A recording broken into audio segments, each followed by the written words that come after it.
So an old sage is out walking in the forest with a young pupil. And they come across this little seedling that started to grow up out of the ground. And the old sage says to the young pupil, take that little seedling from the ground. And he reaches over and he pulls it out of the ground. Then they walk up to this small tree. And the old sage says to the young pupil, take this tree from the ground.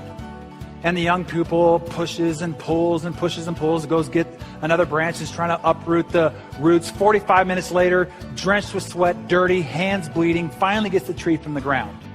And then they come upon this mighty oak. And the sage says to the young pupil, take this tree from the ground. The young pupil can't even see the top of this mighty oak. Turns to the sage and says, there's no way. That small tree was barely possible. There's no way I can get this tree out of the ground.